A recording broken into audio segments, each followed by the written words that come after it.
మీ బట్టలకి సాఫ్టింగ్ ప్రొటెక్షన్ ఇచ్చే సరైన ప్రొడక్ట్ ఎలిమ్ ఫ్యాబ్రిక్ కండిషనర్.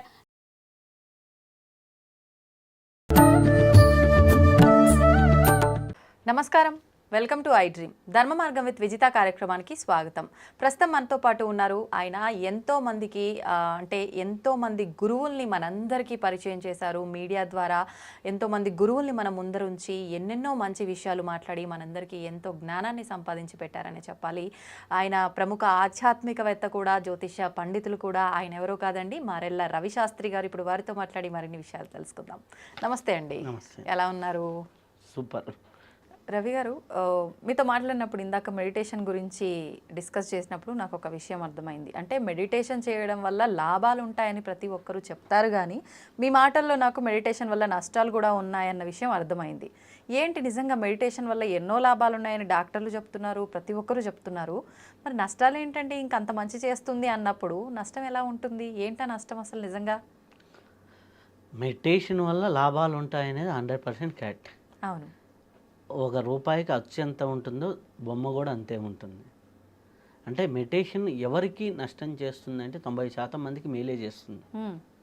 10% మందికి ఎట్లా చేస్తుంది అంటే ప్రాక్టికల్గా నా దగ్గరకు వచ్చే వాళ్ళు ఉంటారు కదా. ఇప్పుడు బాగా ఎక్కువ మెడిటేషన్ చేశారనుకోండి, మెడిటేషన్ అంతా కూడా ఊర్ధ్వరేతస ప్రక్రియ. అంటే మూలాధారంలో ఉన్న శక్తి స్వాధిష్టాన మణిపూరక అనాహత విశుద్ధి ఆజ్ఞా సహస్రారం వైపుగా ఇక్కడ ఉన్న శక్తి పైకి ట్రావెల్ అవుతూ ఉంటుంది. అయితే ఇక్కడ ఏం జరుగుతుంది అంటే బాగా మెడిటేషన్ చేసేవాళ్ళు ఏ ఏ ఏ ప్రక్రియలో చేసినా కానీ వాళ్ళు బాగా చేస్తుంటే సహస్రారం యాక్టివేట్ అవుతూ ఉంటుంది. వాళ్ళకి ఎనర్జీ కింద నుంచి పైకి వెళ్ళాలనే కాన్సెప్ట్లోనే ఉంటారు. అప్పుడు పైకి వెళ్ళే కొద్దీ పై చక్రాలన్నీ బాగా యాక్టివేట్ అవుతాయి. సహస్రారం యాక్టివేట్ అవ్వగానే వాళ్ళకంతా లోకమంతా అబ్బా అద్భుతంగా కనిపిస్తుంది, ప్రతి ఒక్కడు శాంతి స్వరూపుడిలాగా కనిపిస్తాడు. ఆజ్ఞ యాక్టివేట్ అవ్వడంగా అంతా వాళ్ళ విజను వాళ్ళంతా కూడా అంతా ప్రశాంతంగా అంతా ఉంటుంది. విశుద్ధి యాక్టివేట్ అయిన గుడ్ కమ్యూనికేషను, మంచి మాటలు, మంచి ఇది మాట్లాడుతూ ఉంటారు. అనాహతం ఓపెన్ అవ్వగానే అంతా ప్రేమ, అంతా ఈక్వాలిటీ, అందరూ నా వాళ్ళే, నా కూతురు ఎంతో పక్కన వాళ్ళ కూతురు అంతే, ఈ ప్రేమలు వచ్చేస్తాయి. మణిపూరకం దగ్గరికి వచ్చేసరికి ఏమవుతుందంటే ఈ హయ్యర్ చక్రాస్ యాక్టివేట్ అయినప్పుడు ఈ లోయర్ చక్రాస్లో ఎనర్జీ తగ్గిపోతూ ఉంటుంది.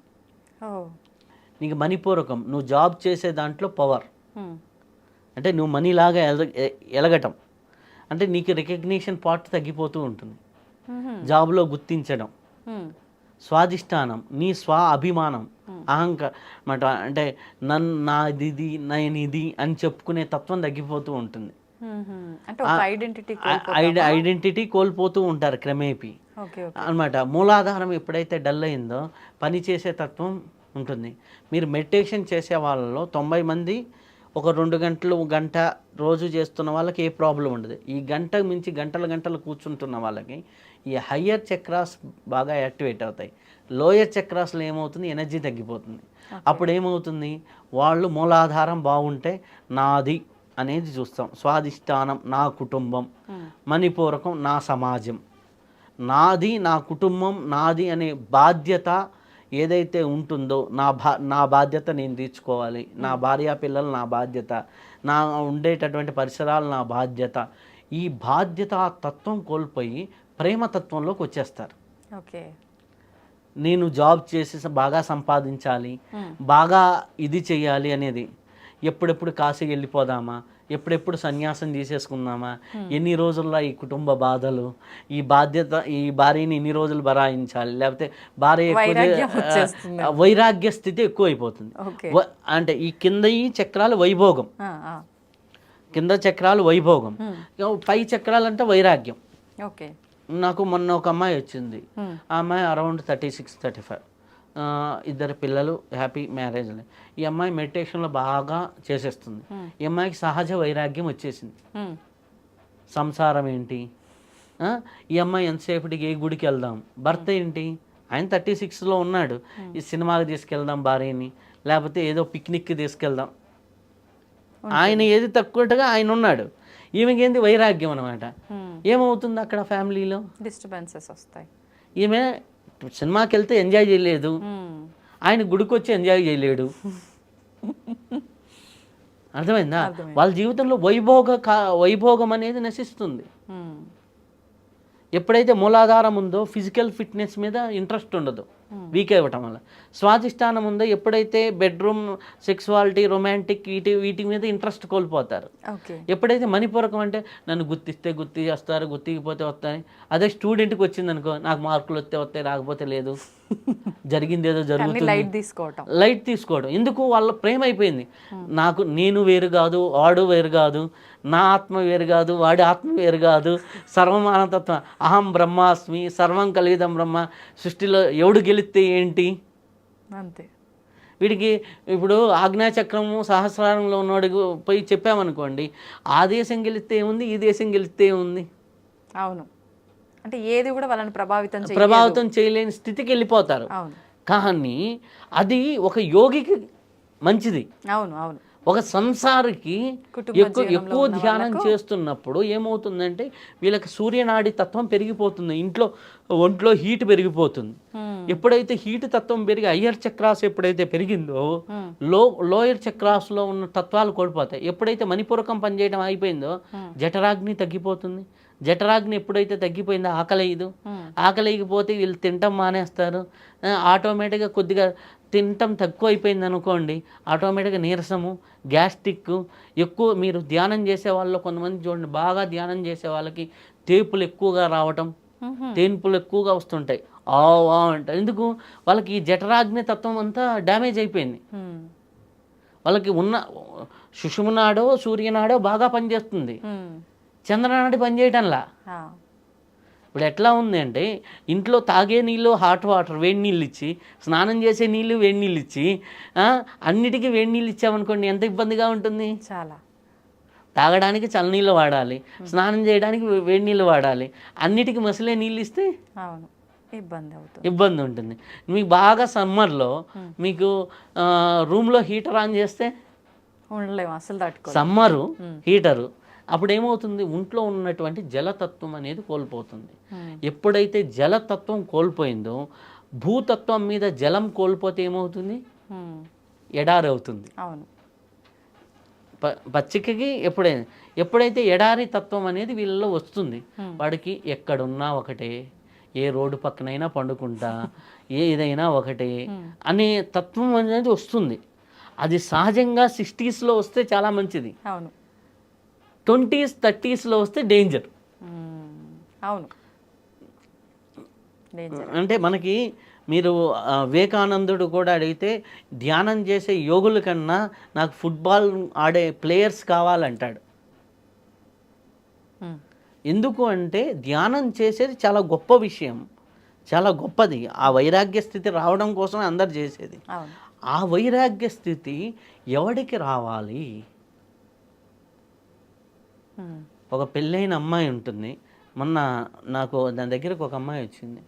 ఆ అమ్మాయి నిన్న నైటే వచ్చింది. ఆ అమ్మాయికి ఎంత 21. ఆ అమ్మాయి 6th క్లాస్ నుంచి మెడిటేషన్ చేస్తుంది. ఆ అమ్మాయి అడిగిన డౌట్ ఏందో చెప్పంటారా? నేను పెళ్లి చేసుకోవడం అవసరమా? ఆ అమ్మాయి ఎట్లా ఉందంటే మంచి ఫైనాన్షియల్గా గుడ్ ఫ్యామిలీ వాళ్ళు, చాలా సింపుల్ డ్రెస్, వాళ్ళ అమ్మలు కొనిస్తానన్నా ఈమె వేసుకోదు, చాలా సింపుల్ డ్రెస్. అంటే వాళ్ళ ఇంట్లో ఉండే పనమ్మాయి ఈమె కంటే బెటర్గా ఉంటుంది లుక్ వైజ్. ఎందుకు? లోయర్ చక్రాసులో సెత్తిపోయింది. అప్పుడు ఏమైపోయింది ఆ అమ్మాయి? నేను చూపించుకోవాలి, నా బ్యూటీ, నా అనేది పోయింది కదా, మూలాధారం నేను అనే తత్వం పోయింది కదా. నా కొద్దిగా బ్యూటీ పార్లర్కి వెళ్ళాలని కానీ, ఆ ఏజ్ అమ్మాయిలకు ఉండే నా డ్రెస్ నీట్గా ఉండాలని కానీ, ఏదో ఒక డ్రెస్ ఏదైతే ఉంది వస్త్రం ఉండాలి కాబట్టి అంటుంది అనమాట. చాలా న్యాచురల్గా, ఎక్కువ ఖర్చు మనం చేయటం మన ధర్మ విరుద్ధమేమో.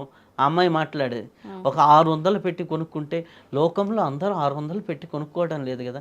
గాంధీ తాత చూడండి ఏం చేశాడు. వాళ్ళ నాన్న పెద్ద బిజినెస్ పర్సన్, కాంట్రాక్టర్, అర్థమైందా? వాళ్ళ అమ్మ ఖాళీగా ఉండి చిన్నప్పటి నుంచి మెడిటేషన్ తీసుకెళ్ళింది. అయ్యో, ఆ అమ్మాయి ఏంటి మళ్ళీ MBA చదువుతుంది. ఇప్పుడు MBA చదువుతుంది, లండన్ నుంచి ఆన్లైన్ కోర్స్ చేస్తుంది, ఇంగ్లీష్ కమ్యూనికేషన్ ఉంది. ఆ అమ్మాయి లాగా తెలివిలో ఆ అమ్మాయి జీనియస్. కానీ ఇవన్నీ బాగున్నాయి, జీనియస్, బ్రెయిన్ అన్నీ బాగున్నాయి. ఫిజికల్లో నాకు అది కావాలి అనేది లేదు. మరి ఇప్పుడు మెడిటేషన్ మనకి ఇంపార్టెంటే. ఇలాంటి ప్రాబ్లమ్స్ రాకుండా బ్యాలెన్స్ చేయాలి అని అంటే మెడిటేషన్ చేసే విధానం ఏమైనా మార్చాలంటారా? ఇప్పుడు విధానం అని కాదు, అక్కడ ఏంటి అంటే చాలా మందికి గురువులు అందుబాటులో లేకపోవడం. అంటే సహజంగా రోజుకు ఒక 20 నిమిషాలు, హాఫ్ అన్ అవర్ చేస్తే చాలా మంచిది. ఎక్కువసేపు చేసినప్పుడు వాళ్ళకి ఇంట్రెస్ట్ పెరిగిపోతుంది. ఓన్లీ విశ్వశక్తి మీదే పనిచేస్తారు వాళ్ళు, యూనివర్సల్ ఎనర్జీ మీద. కుండల్ని అనేది నీలో ఉంటుంది, అది కూడా యాక్టివేట్ చేసుకోవాలనేది ఉండదు. విశ్వశక్తి అంటే పురుష శక్తి, అంటే శివగా మనం చూస్తాం. కుండల్ని అంటే అమ్మవారుగా చూస్తాం. అమ్మవారు లేని కేవలం శివతత్వం అంటే ఏంటి? శివుడు పక్కన అమ్మవారు ఇది నశక్తి శివ శివప్రాయ అంటారు కదా, అదే మనకి సౌందర్య లహరిలో ఫస్ట్ శ్లోకంలోనే ఉంటుంది. శివశక్తులు కలిస్తేనే మనం ఏంది ఆ శక్తి తత్వం, ఏదైతే జలతత్వం ఉందో, ఏదైతే పచ్చని ప్రకృతి తత్వం ఉందో, ఆ ప్రకృతి తత్వాన్ని పట్టుకోకుండా ఓన్లీ ప్రకృతి ఆవలున్న పురుషతత్వాన్ని పట్టుకుంటే ఏమవుతుంది? మనం జీవించేదే ప్రకృతిని, మనం ఆపరేట్ చేసే సిగ్నల్ని జోలికి వెళ్తున్నారు, ఆపరేషన్లో లేము. ఆపరేషన్లో లేము. మనలో ప్రకృతిలో మనం ఉండాలి. ఆ ప్రకృతిని భయించే పరిస్థితులు మనకు టచ్ కాకుండా మనం జీవించాలి. మనం ఇప్పుడు చేసే వాళ్ళందరూ ఏం చేస్తున్నారంటే ప్రకృతిని టచ్ చేసుకోవటంలా, ప్రకృతి పరిస్థితులను టచ్ చేసుకోవటంలా. ఇప్పుడు మోడీ గారు ఉన్నారు, మంచిగా ధ్యాని, మంచి యోగి. ఆయన ప్రధానమంత్రి బాధ్యతను నిర్వర్తించడానికి ధ్యానం వాడాడు.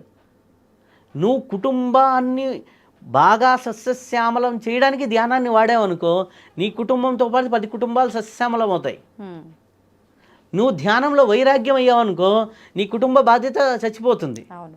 అప్పుడు నువ్వు ఎగ్జాంపుల్ అవుతావు 10 కుటుంబాలకి. ధ్యానం చేస్తే ఇట్ట పిచ్చోడు అవుతారా? అవును, అర్థమైందా? అంటే ఏదైనా చేయాల్సిన దానికన్నా ఎక్కువ చేస్తే దాంట్లో అంటే దాని పీక్ అని కాదు, ఆ పీక్ చేసేవాడికి రైట్ గైడెన్స్ ఇవ్వాలి. రైట్ గైడెన్స్ ఇవ్వాలి. ఇప్పుడు అమ్మాయికి ఏంటి, నేను వచ్చిన అమ్మాయికి చంద్రనాడి బ్లాక్ అయిపోయింది. ఆ అమ్మాయికి ఏంటి, చంద్రశ్వాసని చేయమని, లెఫ్ట్ నాస్ట్రల్ బ్రీతింగ్ చేయమని ఆ అమ్మాయి పరిస్థితిని చూసి నేను గైడ్ చేశాను. అప్పుడు నార్మల్ అవుతుందా అలా చేయడం? వితిన్ 5 to 10 days తర్వాత ఆ అమ్మాయి ఆటోమేటిక్గా డ్రెస్సింగ్ మారుతుంది, ఆ అమ్మాయి ఫేస్లో గ్లో మారుతుంది, ఆటోమేటిక్గా తత్వం మారిపోతుంది. చంద్రతత్వాన్ని వదిలేస్తున్నారు.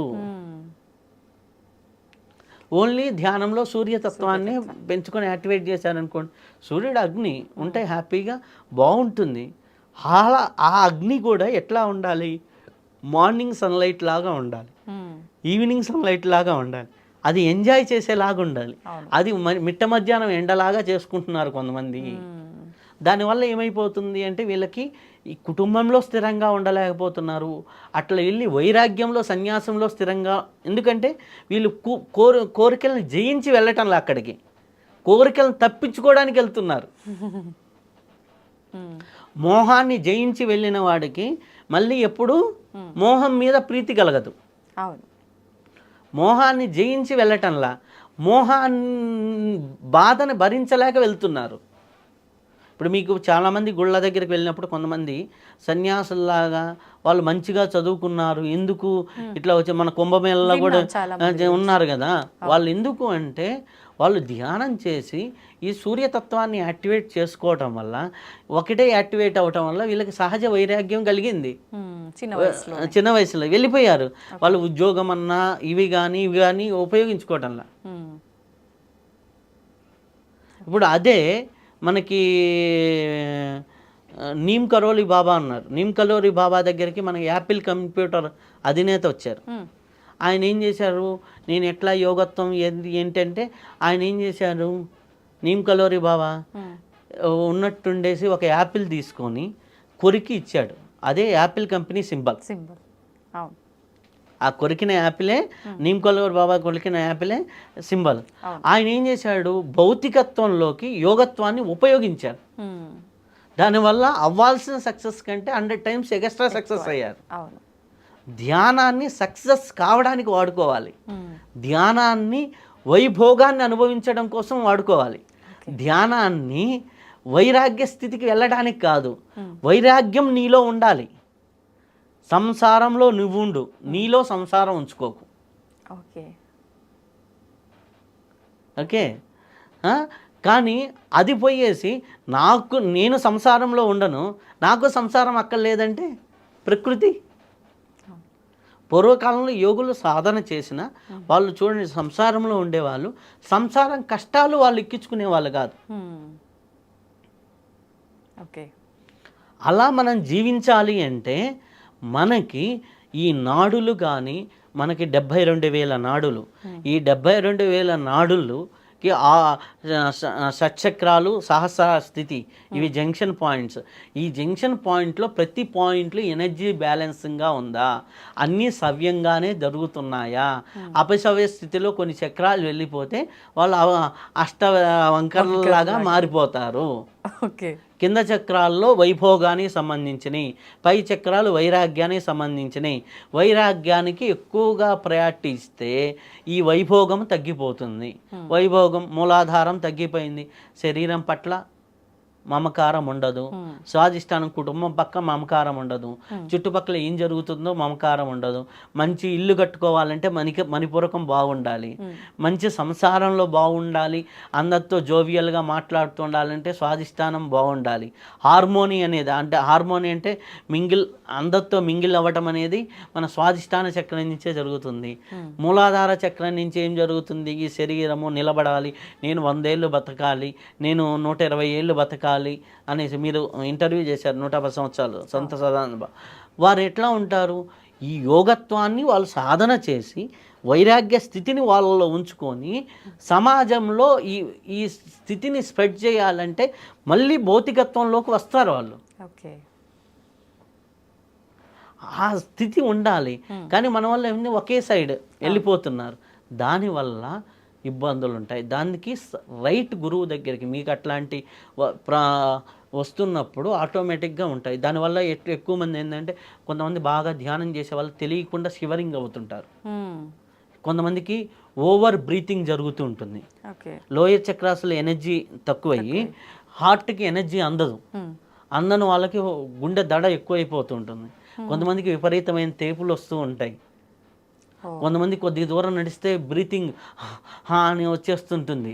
ఎందుకు? లోయర్ చక్రాల్లో మీకు శక్తి లేదు, ఫిజికల్ ఎనర్జీ లేదు. ఓకే ఓకే ఓకే వాళ్ళకి ఏంటి, ఫ్యామిలీ లైఫ్ అన్నా ఇంట్రెస్ట్ ఉండదు. హస్బెండ్ వచ్చి భుజం మీద చేసాడు అనుకోండి, ఈమె ధ్యానం చేస్తూ ఉందనుకోండి, ఏదో 90 ఏళ్ళ బామ్మ మీద చేసినట్టు వాడికి అనిపిస్తుంటుంది. ఇట్లాంటి పరిస్థితులు కాదు, చేస్తే ఇద్దరు చేయండి, ఇద్దరు వైరాగ్యం తీసుకోండి, అది హ్యాపీ. కానీ ఎక్కువ అంటే నా దగ్గరికి వచ్చే వాళ్ళల్లో హస్బెండ్ ఎక్కువ ధ్యానం చేసి వైఫ్ని, అంటే ఇప్పుడు వీళ్ళు ఎక్కడో ధ్యానం చేస్తారు, ధ్యానం చేసేసి ఏం చేస్తారు, ఎవరో అడిగితే ధ్యానాలు చేస్తూ ఉంటారు. ఇక్కడ కుటుంబ అవసరాలు ఉంటాయి, అన్నిటికీ భగవంతుడు ఉన్నాడు కదా చూసుకుంటారు, అన్నిటికీ ఇది ఉంది కదా చూసుకుంటారు అనే కాన్సెప్ట్ ఉంటుంది. ఇవన్నీ కూడా ఏమవుతుంది, ఇటుపక్క బాధ్యత మిస్ అవుతూ ఉంటుంది. బాధ్యత ఉండాలి, ఆధ్యాత్మిక శ్రద్ధ ఉండాలి, బాధ్యత ఉండాలి. ఈ రెండింటిని బ్యాలెన్స్గా చేసుకున్నప్పుడే ఆధ్యాత్మికతను భౌతికతలో వాడుకోవాలి, భౌతిక జీవితంలో ఆధ్యాత్మికత ఉండాలి. ఈ రెండింటిని వాడుకున్నప్పుడే సమపాలల్లో ఒక రైల్వే ట్రాక్ లాగా వెళ్తున్నప్పుడే సక్సెస్ఫుల్ జీవితం అవుతుంది. తప్పితే ఇది ఓవర్ అయినా ప్రాబ్లమే, ఇది ఓవర్ అయినా ప్రాబ్లమే. ఈ భౌతికత ఎక్కువైతే స్వార్థపరుడవుతాడు, ఆధ్యాత్మికత ఎక్కువైతే వైరాగ్యం అవుతాడు. ఈ వైరాగ్యుల్ని డేంజర్ ఏంటంటే, వీళ్ళ వల్ల ఈ స్వార్థ పనులు వీళ్ళని మంచి మాటలు చెప్పి వాడుకుంటారు. అవును, వీడికి నిస్వార్థం, తక్కువ పని చేస్తాడు, తక్కువ నమ్మేస్తాడు, భౌతిక మీద ఉండదు కాబట్టి స్వార్థ పనులకి చేతుల్లో బానిసలు అవుతారు యోగులు అనేవాళ్ళు. అంటే యోగులు అనేవాళ్ళు అంటే ఇన్ ద సెన్స్ కాదు, అంటే పర్ఫెక్ట్ కాకుండా ఇలా మిస్కమ్యూనికేషన్గా అయ్యేవాళ్ళు. ప్రాక్టికల్గా రైట్ గురువుల దగ్గర గైడ్లైన్స్ తీసుకుంటూ రైట్గా వెళ్తే చాలా అద్భుతం. ధ్యానం అనేది ఒక వైభోగం, ధ్యానం అనేది ఒక అద్భుతం. ఆ ధ్యానం ద్వారా సర్వరోగ నివారణ జరుగుతుంది, ధ్యానం ద్వారా సర్వ వైభోగాలు వస్తాయి, ధ్యానం ద్వారా సర్వ సంపదలు చేకూరుతాయి. కానీ నువ్వు అవి చేకూరలేదు, ఈ 3 జరగలేదు అంటే నువ్వు రైట్గా ధ్యానంలో లేదు, లోపం ఉంది. నువ్వు ధ్యానంలోకి వచ్చిన తర్వాత నీ సంపద పెరిగిందా, నీ ఆరోగ్యం పెరిగిందా, నీ సత్సంబంధాలు పెరిగాయా, నీ జీవన ప్రమాణం పెరిగిందా, నీ జీవితంలో అండర్స్టాండింగ్ లెవెల్ పెరిగిందా, నువ్వు మాట్లాడే విధానంలో మార్పు వచ్చిందా, నువ్వు చూసే విధానంలో మార్పు వచ్చిందా, నీ సంకల్పాల్లో మార్పు వచ్చిందా, నీ ఆలోచన విధానంలో మార్పు వచ్చిందా, నువ్వు చదివే సబ్జెక్ట్ని అండర్స్టాండింగ్ చేసుకునే కోణం మార్పు వచ్చిందా, నువ్వు చూసే దృక్పథం అంటే ఒక అంశాన్ని ఒక సమస్యని చూసే దృక్పథం ఎలా మారిందా, ఇవన్నీ కూడా మనకి పెరుగుతూ ఉన్నాయి రోజు రోజుకంటే నువ్వు రైట్ ధ్యానంలో ఉన్నావు. వీటిల్లో జిజ్ఞాస తగ్గుతూ వైరాగ్యమే సర్వస్వం అని కానీ నువ్వు ఉంటున్నావు అంటే నువ్వు రైట్ ధ్యానంలో లేవు, సింపుల్ అంతే. ఓకే, అంటే యోగా మెడిటేషన్ వల్ల మనకు ఆ బెనిఫిట్స్ కలగాల్సినవన్నీ కలగాలి అని అంటే వాటిని మనం అనుభవించాలి అంటే బ్యాలెన్సింగ్ అయితే ఇంపార్టెంట్. లేదు అంటే ఇప్పుడు మీరు చెప్పిన ఇబ్బందుల పాలు అవ్వాల్సిన అవసరం చాలా వరకు ఉంటుంది. ఓకే, మనం అంటే మెడిటేషన్ చేసేవాళ్ళు ఖచ్చితంగా ఈ జాగ్రత్తలు, ఈ కరెక్షన్స్ అన్నీ ఫాలో అవుతూనే దాన్ని కంటిన్యూ చేయాలి. అంటే మామూలు సహజంగా 1/2 అవర్ చేసే వాళ్ళకి ఏమి ఉండదు. ఎవరైతే ఎక్కువ చేస్తూ ఉన్న వాళ్ళు ఇట్లాంటి ప్రాబ్లమ్స్ ఫేస్ చేసే వాళ్ళు నా దగ్గరికి ఎక్కువ వస్తున్నారు కాబట్టి ఇది కూడా ఒకటి గమనించాను. సహజంగా ఇది ఎవరు గమనించరు, ఎవరు చెప్పరు కూడా. అవును, ధన్యవాదాలండి, చాలా మంచి విషయాలు తెలియజేశారు. థ్యాంక్ యూ అమ్మా. తవ్వండి, తవ్వుతూనే శివలింగం సరే దాన్ని అట్లా కప్పేసేయండి, చూపించదండి. కృష్ణ ఇస్ దేర్, మూర్తి పూజ కాదు, సాక్షాత్ బ్రజేంద్ర నందన భగవాన్ ఉన్నారు మూర్తిలో. ఏమీ ఆశించకుండా ఆరాధించే వాళ్ళు కూడా ఉన్నారా ప్రభుజీ? నిజమైన భక్తి అంటే మనకు తెలియదు కాబట్టి